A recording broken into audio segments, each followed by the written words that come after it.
The government of India is not really connected to law and order. Therefore, they agreed that there should be the ICS and the IAS. They were not really convinced about the IPS or the IP continuing as an all India service. The other very interesting thing which I wanted to share with you is that Mr. Nehru wanted to personally pick up the IFS officers. And there was a big noting between the Ministry of Home Affairs and the Ministry of Foreign Affairs, in which Mr. Nehru said that I need a specific style and a specific type of persons to be in the to be diplomats. In fact, if you recall, whether it was Khushwant Singh or whether it was the Raja Sarila, a lot of these people, a lot of ministers were appointed as ambassadors. So there was a big fight going on, and this matter was resolved only by 1952-53, when it was made very clear that even the recruitment and selection as diplomats cannot be arbitrary. But having said that, even then there was some posts, some positions were kept apart for political positions. So the cadre rules of the Indian Foreign Service were therefore slightly at variance from the IAS and the IPS. Friends, some of the things which I thought I would share with you is that, and the point which Mr. Tripathi made, what the CEC told him, was exactly nearly the same thing that Mr. N.D. Tiwari told me when I joined him as the Secretary Industries and Construction. And he said, look, every day people will come, and every day they will say, ye bhi kar do, wo bhi kar do. And I will keep on telling you, ye karo, abhi karo, tu nahi ho raha hai. And sometimes I will even, make a show that I am slightly upset. I'll also say that bureaucracy bahut kharab hai, but you please do exactly what you want. And friends, I hope no politician is here, and I hope we follow some cat and mouse rules here. You see, I have had the privilege of working with all political parties of varying shapes and dispensations.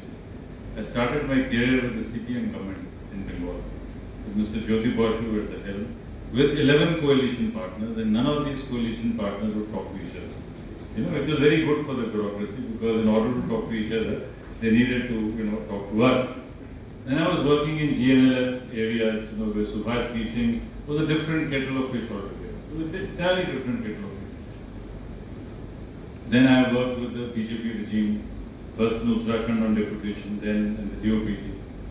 And I worked with the Congress.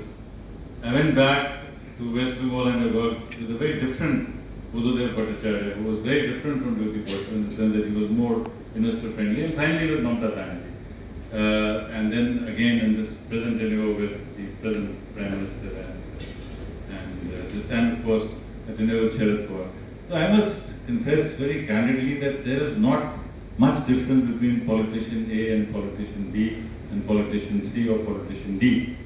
It's just a different format of presentation. Like I would say the difference between an omelette and a poached egg and a fried egg. The nutrition value or the nuisance value or the protein value remains almost the same. So I would say that all politicians are eggs, nor do I say that they are eggheads. But what I'm saying is that it's not very different. Likewise with us also, we are also, in fact, a cousin of mine whom he wanted to meet the joint secretary of another department, so I introduced him to him. He says, well, all of you are cut pieces of the same cloth. So whether you are joint secretary of agriculture or joint secretary of industry or joint secretary of health, you speak the same language, you speak almost the same thing. Because the fact is that there is a system that has been devised, and I think the system is done well. Look, I want to make it very clear that we are often accused, as was done in the case of yes Prime Minister, of changing our positions very often. But the fact is that it is not our job. The Constitution has not asked us to create political consensus. The Constitution has not asked for my opinion on whether there should be UCC or no UCC, whether there should be a CA or no CA. Our job is that once a law has been passed and enacted, it shall be implemented to the best of the ability. So whether it is the right to education, or the right to food, or the right to work, I can show you enough examples from bright officers of this country. We have delivered. We have delivered during COVID, we have delivered before that, and we continue to deliver. Because you have to judge a person on the basis of what he is supposed to do. You judge a cricketer on his ability to play cricket, not on his ability to play football. Like you judge a footballer on his ability to, and even with football, the goalkeeper has a specific role and the forward has a different role. So as you judge, we have to judge bureaucrats from the yardstick and from the measure of what is it to be a good bureaucrat. I can assure you that my colleagues in the past, now of course we have only 2 serving chief secretaries, the rest of the 85 batch, we are all vintage wine. But I am talking about the new generation. The ones who are joining the service today are definitely far more competent than our time because the competition is much tougher.